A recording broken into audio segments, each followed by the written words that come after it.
చూద్దాం. ఏపీ వ్యాప్తంగా ప్రభుత్వ ఎయిడెడ్ పాఠశాలలు జూనియర్ కాలేజీల్లో మెగా పీటీఎం నిర్వహిస్తున్నారు. పార్వతీపురం మన్యం జిల్లా బాలకొండ నియోజకవర్గంలోని భామ్ని మోడల్ స్కూల్లో సీఎం చంద్రబాబు, విద్యాశాఖ మంత్రి లోకేష్ హాజరయ్యారు. ఏపీ సీఎం చంద్రబాబు మాట్లాడుతున్నారు. లైవ్ చూద్దాం. డబ్బుల వల్ల మీరు ఆపేసే పరిస్థితికి వస్తున్నారు. అందుకే ఒక వినూత్నమైన కార్యక్రమాన్ని తీసుకొస్తున్నాం. కళలకు రెక్కలు.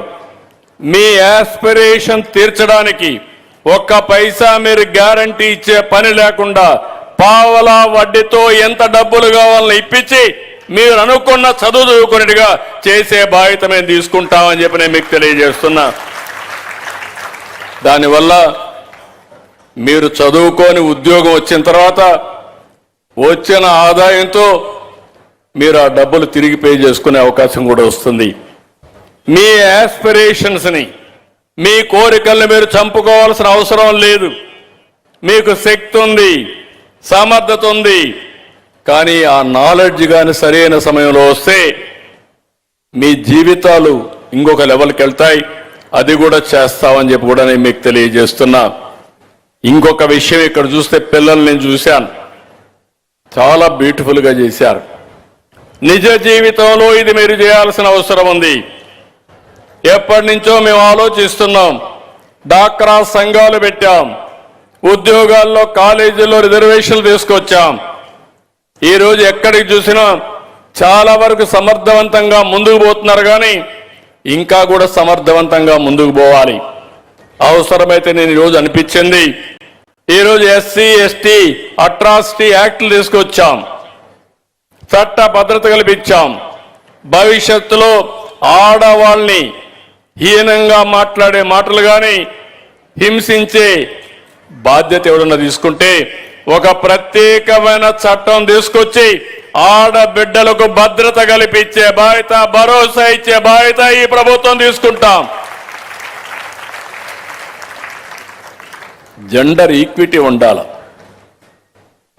ఆడబిడ్డల్ని గౌరవించే సంస్కారం ఉండాల.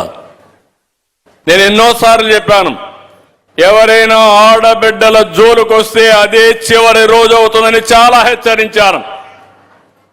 ఇంకో పక్క పిల్లలందరికీ విజ్ఞప్తి చేస్తున్నా, ఈ డ్రగ్స్ దాని మీద మీరు రాజీ లేని పోరాటం చేయాల్సిన బాధ్యత మీ పిల్లలపైన అందరిపైన ఉంది. అది కూడా మనం డ్రగ్స్ మీద వ్యతిరేకంగా పోరాడమే కాకుండా మనం అందరం ఎక్కడికక్కడ మనం ముందుకు పోగలిగితే ఒక మంచి సమాజాన్ని రూపకల్పన చేసుకున్న వాళ్ళు అవుతాం. ఇప్పటికే విద్యాశాఖలో 28 రిఫార్మ్స్ తీసుకొచ్చారు. ఇంకో పక్క ఇంటర్మీడియట్లో 10 రిఫార్మ్స్ తీసుకొచ్చారు. 38 రిఫార్మ్ తీసుకొచ్చారు. 3వ పేటీఎంకే ఇన్ని మార్పులు వచ్చాయి. ఇంకా 5 ఏళ్లలో 7 పేటీఎంలు ఉంటాయి, మెగా పేటీఎంలు ఉంటాయి. ఈ 7 అయ్యే లోపల నాకు అనుమానం లేదు, దేశానికి ఆంధ్రప్రదేశ్ ఒక ఆదర్శంగా, ఒక రోల్ మోడల్ గా ఎడ్యుకేషన్ అందించే బాధ్యత మనం తీసుకుంటామని చెప్పి నేను మీకు తెలియజేస్తున్నా. పిల్లలు కూడా పార్టిసిపేట్ చేయండి, తల్లిదండ్రులు కూడా చర్చించండి. ఎప్పటికప్పుడు మార్పులు తేవాలంటే స్కూల్స్ లో మీరు తీసుకురండి. మీ స్థాయి అయిన తర్వాత గవర్నమెంట్ చేయాలంటే సజెస్ట్ చేయండి. ఇది మన ప్రభుత్వం, మీరందరూ కోరుకున్న ప్రభుత్వం. మీ కోరికలు తీర్చడానికి, మీ ఆస్పిరేషన్స్ ని ఫుల్ఫిల్ చేయడానికి పనిచేసే ప్రభుత్వం. అది డెఫినెట్ గా చేస్తామని మరొకసారి తెలియజేసుకుంటూ నేను అన్ని డిపార్ట్మెంట్ని ప్రక్షాళన చేస్తున్నాను. టెక్నాలజీని ఎక్కడికక్కడ అనుసంధానం చేస్తున్నాం. మనం అందరం గుర్తుపెట్టుకోవాలి, మీరెవ్వరూ ఊహించి ఉండరు. ఈరోజు ఏ పని కావాలన్నా ఏ ఆఫీసుకు పోయే పని లేదు. మీరు మీ వాట్సాప్ ద్వారా అన్ని సేవలు అందిస్తారు. అది కూడా ఆర్టీజీఎస్ మినిస్టర్గా లోకేష్ గారు దాన్ని కూడా తీసుకొచ్చారు. ఈ వాట్సాప్ గవర్నెన్స్ లో 750 సేవలు. మీ ఊర్లో ఎంఆర్ఓ ఆఫీస్ ఉన్నా పోయే పని లేదు. మీ ఊర్లో కలెక్టర్ ఉన్నా ఆయన దగ్గరికి పోవాల్సిన పని లేదు. దర్జాగా ఫోన్లో మెసేజ్ పెడితే మీ సేవలు మీకు అందే విధంగా చేసే బాధ్యత నాదని మీ అందరికీ విజ్ఞప్తి చేస్తున్నా. ఈరోజు మీరందరూ చూస్తూ ఉంటారు, నేను ఎప్పటికప్పుడు పింఛన్ ఇస్తే టెక్నాలజీ ద్వారా ఆడిట్ చేసుకుంటున్నాను ఎక్కడ పింఛన్ ఇచ్చామని.